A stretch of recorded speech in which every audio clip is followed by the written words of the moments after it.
Hey everybody. Cool. Alright, sick. Alright, awesome.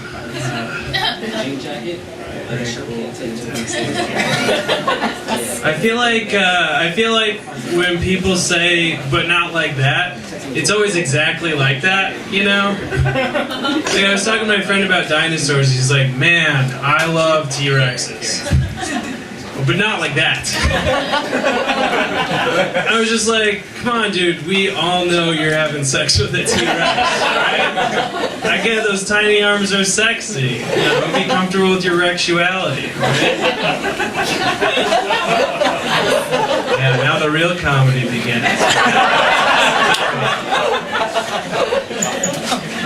I feel like if you have sex with a dinosaur, though, that should be something that you brag about, right? Like, that's hard to do. It's not like having sex with a dog, which you could find anywhere, right? First you gotta find a dinosaur, which is getting harder and harder these days. I think you gotta successfully court it. I don't know how you do that.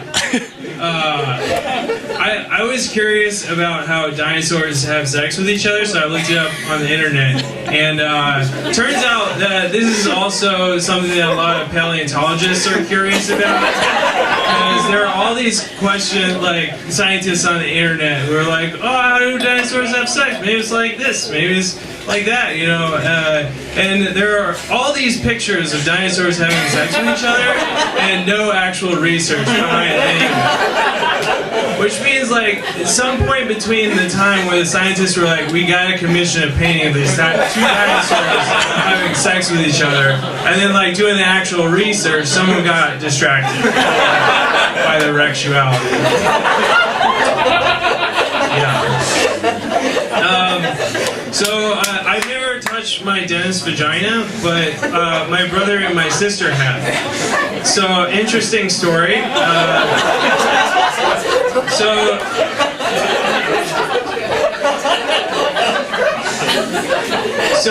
my mom is my dentist, and my brother and sister were born normally. I was born via C-section, and you guys are really disappointed with that story. That was me. I didn't deliver on that one, you know.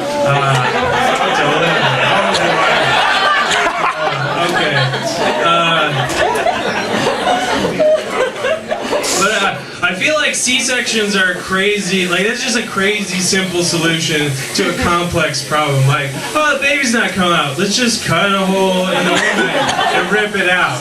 That's insane. I feel like there should be a more subtle way of like coaxing the baby out, you know? Have you guys ever gone noodling for catfish? Some of you maybe. So what noodling is you dive underwater in a river and you stick your arm into an underwater cave and you wait until the catfish bites down on your arm and then you yank it out. That's how you catch the catfish. So my idea for a birth,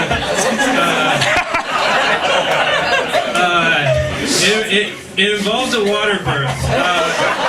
And you take a pacifier and you stick it up the woman's vagina, or a lady cave, if you will. And you wait until the baby bites down on it, and then you yank it out, right? And if you don't want to keep the baby, then it's just catch and release. A picture, and then you let the baby go and it swims back up mom's vagina. Right? So I'm a tutor. That's my day job.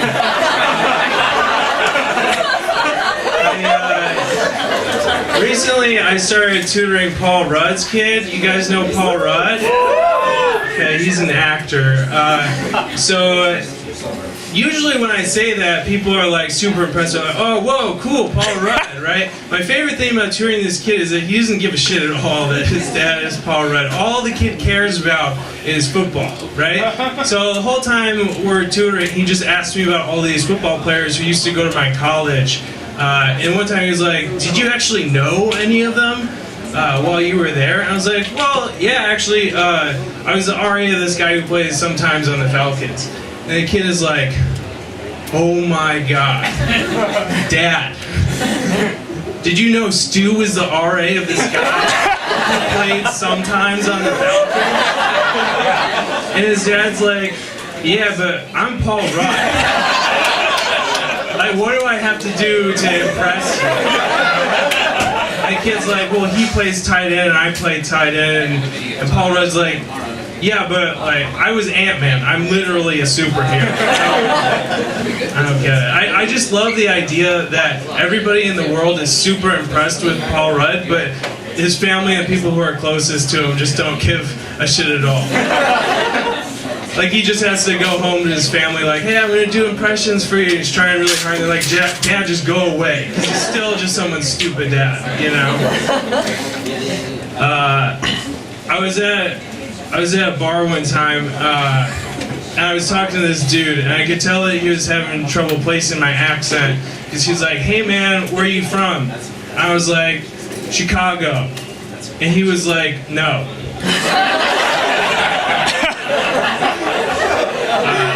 So I was like, okay, well, I went to school in California, and he was like, no.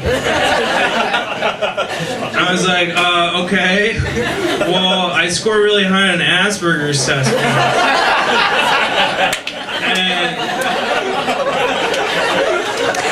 And he was like, yeah. That's definitely it, 100%.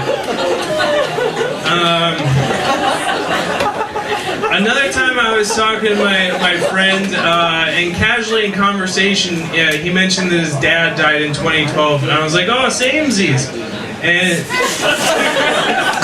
And he was like, wait, are you serious? Like, are you okay, man? I was like, yeah. Did you not just hear me say samesies? Totally chill, dude. Not a big deal.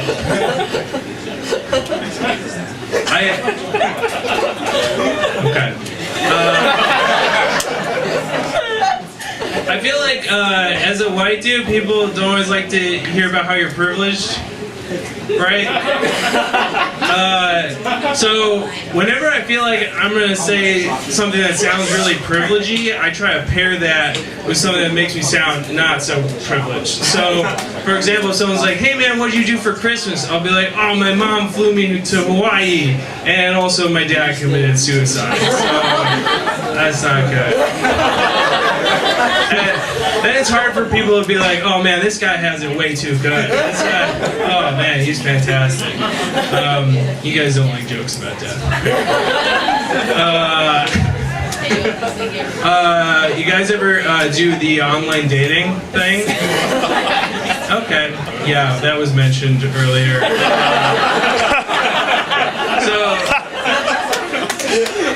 So one time I was on, I went on a Bumble date, and I showed up, she was there, right?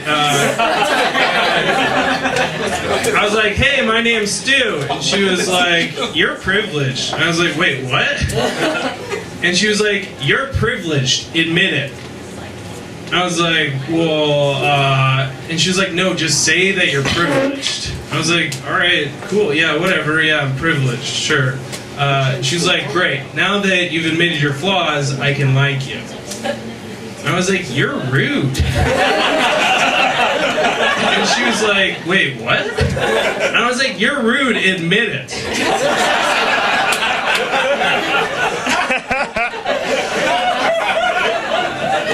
And she was like, well, I was like, no, just say that you're rude. And she didn't say it at all. That did not make her happy. But I feel like sometimes the way that people talk about privilege, it's as if they're talking about some dog that just showed up by my side one day and never left me alone. Like, it's as if they're like, hey man, you got a dog. I'm like, wait, what? They're like, you got a dog, just admit you got a dog, man. I'm like, oh, this? Oh, see, well, you don't know the whole story, because it just kind of like showed up one day. And they're like, no, just say you have a dog. I'm like, look, I would give you the dog if I could, right? But his name is Privilege, and he got me a job in finance. He's like, that's so bad. Man's best friend.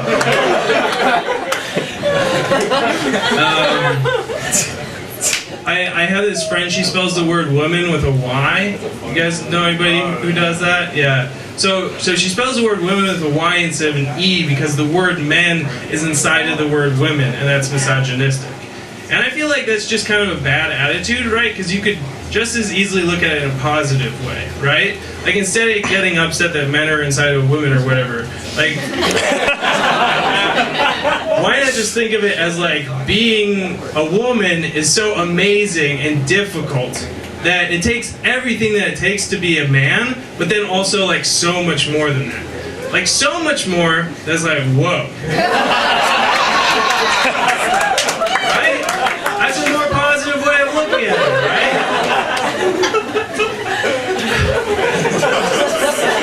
I don't know. It just shows how stupid women are, right? Alright, thank you guys very much.